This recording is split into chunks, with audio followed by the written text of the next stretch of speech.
আজিৰ ভিডিঅ'ত এটা হিন্দী কাহিনীৰ জৰিয়তে হিন্দী শিকাম। মই এটা সেন্টেন্স শিকাম আৰু তোমালোকে কৈ গৈ থাকিবা।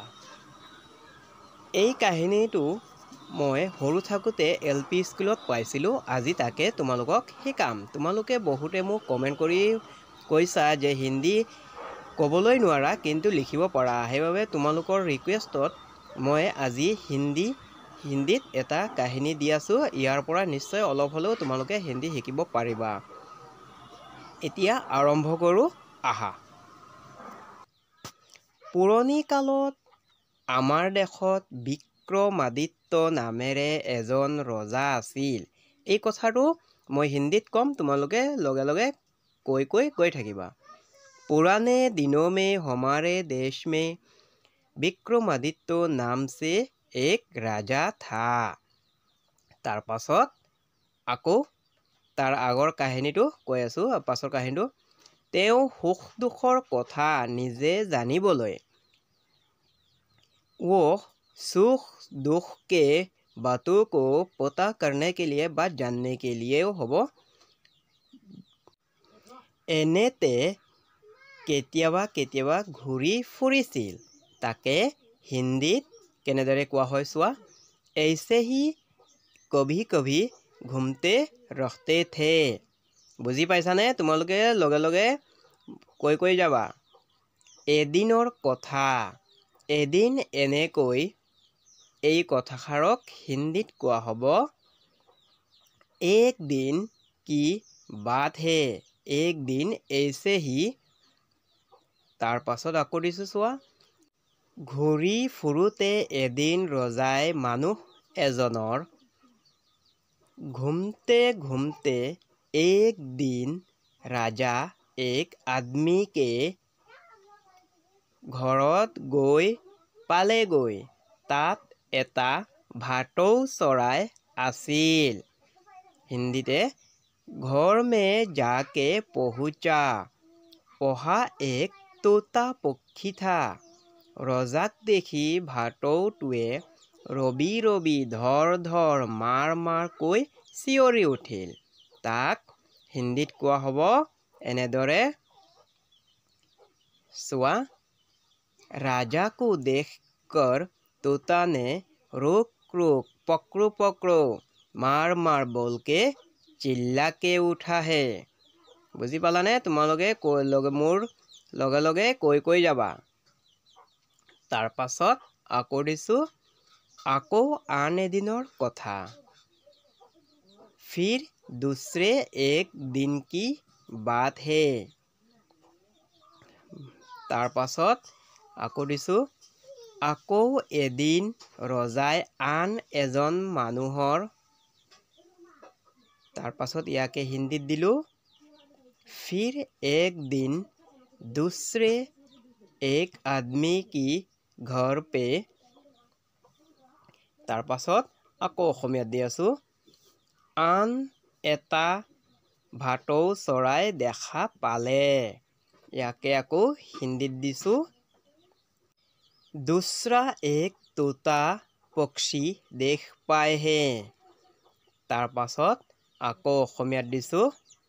তোমালোকে লগে লগে কৈ গৈ থাকিবা দেই। অসমীয়াত দিছোঁ চোৱা। ৰজাক দেখি ভাটৌটোৱে নমস্কাৰ আহক বহক বুলি এই কথাষাৰক হিন্দীত দিলোঁ আকৌ চোৱা। राजा को देखकर तोता ने नमस्कार आइए बैठिए बोल के তাৰ পাছত আকৌ হিন্দীত দিলোঁ চোৱা। অসমীয়াত দিলোঁ চোৱা। এইটো অলপ হেৰি কৰি আছে চোৱা।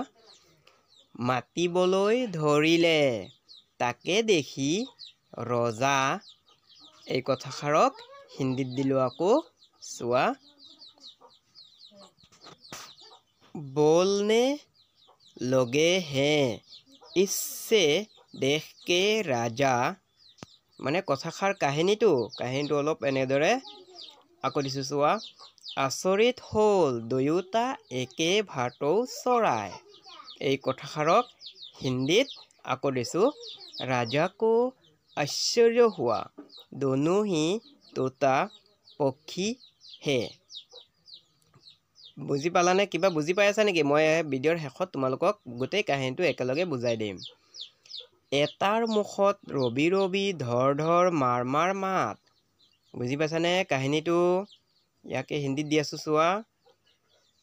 এক কি মোহ মে ৰোক ৰোক পকৰু পকৰু মাৰ মাৰ কি বাত। বুজি পাইছানে? তাৰ পাছত আকৌ দিছোঁ অসমীয়াত দিম। আকৌ আনটোৰ মুখত নমস্কাৰ আহক বহক বুলি কোৱা মাত। ইয়াকে হিন্দীত দিছোঁ চোৱা। फिर दूसरे की मुँह में नमस्कार आइए बैठिए की बात। ৰজাজন মানে আচৰিত হৈ গ'ল যে এটাৰ মুখত ৰবি ৰবি ধৰ ধৰ মাত, আকৌ আনটোৰ মুখত নমস্কাৰ আহক বহক মাতটো কেনেদৰে হ'ল। এই সকলোবোৰ কথা নিজে জানিবলৈ ৰজাই এই কথাষাৰ মই হিন্দীত দি দিওঁ, তাৰপিছত আকৌ দিম দেই। ইহ সব বাতে খুদ জাননে কে লিয়ে ৰাজা নে এক।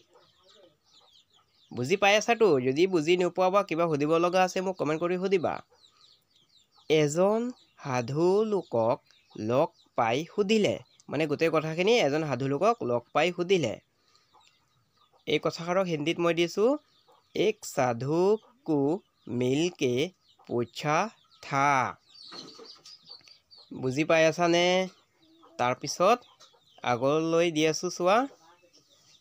সাধুজনে ৰজাক সকলো কথা বুজাই ক'লে যে, তাৰপিছত এই কথাখিনি আকৌ হিন্দীত দি আছোঁ চোৱা। সাধুজি নে ৰাজা কো সাৰি বাতে সমঝাতে হুয়ে বোলে। মানে কাহিনীটো সাধুজনে কথাখিনি বুজাই দি আছে ৰজাক। কি বুজাই দি আছে চোৱা দিছোঁ। আপুনি প্ৰথমে লগ পোৱা চৰাইটো এজন দুষ্ট লোকে। বুজি পাইছানে? তাৰপিছত এই কথাখিনিক আমি হিন্দীত কেনেদৰে দিম চোৱা। आपको पहले मिले तोता पक्षी को एक बदमाश लोग ने। মানে কাহিনীটো সম্পূৰ্ণ বুজি পালেহে তোমালোকে ইণ্টাৰেষ্ট লাগিব। বুজিছানে? আকৌ দিছোঁ চোৱা। পঢ়িছিল সেইবাবেই তাৰ মুখত হুঠা হুঠা মাত। ইয়াকে হিন্দীত দি আছোঁ চোৱা। অলপ টাইপ কৰিবলৈ লিখিবলৈ দেৰি হয়, তোমালোকে বেয়া নাপাবা।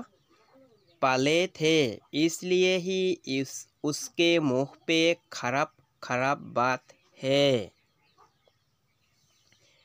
পালে থে মানে পঢ়িছিল। বুজি পাইছানে? সেইবাবে মানে इसलिए। আৰু পাছত লগ পোৱা চৰাইটো এজন ভদ্ৰলোকে পঢ়িছিল। ইয়াকে হিন্দীত কোৱা হ'ব और बाद में मिला पक्षी को एक ईमानदार ने पाले थे। ইমানদাৰ বা ভদ্ৰ বুলিও কোৱা হয়। বুজিছানে? হিন্দীটো ভদ্ৰ বুলিও ক'ব পাৰি। তাৰ পাছত আকৌ দিছোঁ সেইবাবে তাৰ মাত কথাবোৰো শুৱলা শুৱলা বা মধুৰ মধুৰ বুলিও ক'ব পাৰি। তাকে হিন্দীত দি আছোঁ চোৱা। इसलिए उसका बातें भी মধুৰ মধুৰ হে। এতিয়া মই সম্পূৰ্ণ কাহিনীটো তোমালোকক শুনাই দি আছোঁ চোৱা। তাৰপিছতহে ইণ্টাৰেষ্ট লাগিব দেই চোৱা। পুৰণি কালত আমাৰ দেশত বিক্ৰমাদিত্য নামেৰে এজন ৰজা আছিল। তেওঁ সুখ দুখৰ কথা নিজে জানিবলৈ কেতিয়াবা কেতিয়াবা ঘূৰি ফুৰিছিল। এদিনৰ কথা, এদিন এনেকৈ ঘূৰি ফুৰোতে ৰজাই মানুহ এজনৰ ঘৰত গৈ পালেগৈ। তাত এটা ভাটৌ চৰাই আছিল। ৰজাক দেখি ভাটৌ চৰাইটোৱে ৰবি ৰবি ধৰ ধৰ মাৰ মাৰ কৈ চিঞৰি উঠিছিল। এতিয়া বুজি পালানে? ৰজাক দেখি ভাটৌ চৰাইটোৱে ৰবি ৰবি মাৰ মাৰকৈ চিঞৰি উঠিছিল। কিন্তু আকৌ আন এদিনৰ কথা। ৰজাই আন এদিন আন এজন মানুহৰ ঘৰত আন এটা ভাটৌ চৰাই দেখা পালে। কিন্তু ৰজাক দেখি চৰাইটোৱে নমস্কাৰ আহক বহক বুলি মাতিবলৈ ধৰিলে। বুজি পাইছানে তোমালোকে কাহিনীটো? কাহিনীটো যদি ভাল লাগে ভিডিঅ'টো লাইক কৰিবা আৰু সম্পূৰ্ণ কাহিনীটো চাই লোৱা দেই, তাৰপিছত লাইক কৰিবা। ৰজা আচৰিত হ'ল। এটাৰ মুখত ৰবি ৰবি ধৰ ধৰ মাত আৰু আনটোৰ মুখত নমস্কাৰ আহক বহক মাত। এই সকলো কথা নিজে জানিবলৈ এজন সাধু লোকক লগ পাই সুধিলে। সাধুজনে তেওঁক বুজাই ক'লে যে ৰবি ৰবি ধৰ ধৰ মাৰ মাৰকৈ মতা চৰাইটোক এজন দুষ্ট লোকে পুহিছিল, সেইবাবে তাৰ মুখৰ মাতবোৰ সোঁতা সোঁতা, আৰু পাছত লগ পোৱা চৰাইটোক এজন ভদ্ৰলোকে পুহিছিল, সেইবাবে তাৰ মুখৰ মাতখিনি শুৱলা শুৱলা। বুজি পাইছানে? সেইবাবে তাৰ মাত কথাবোৰো শুৱলা শুৱলা। তোমালোকে এই কাহিনীটো নিশ্চয় কাৰোবাৰ মুখৰ পৰা শুনিছা চাগে। মই সৰু থাকোঁতে এইটো LP স্কুলত পাইছিলোঁ, সেইবাবে তোমালোকক আজি মই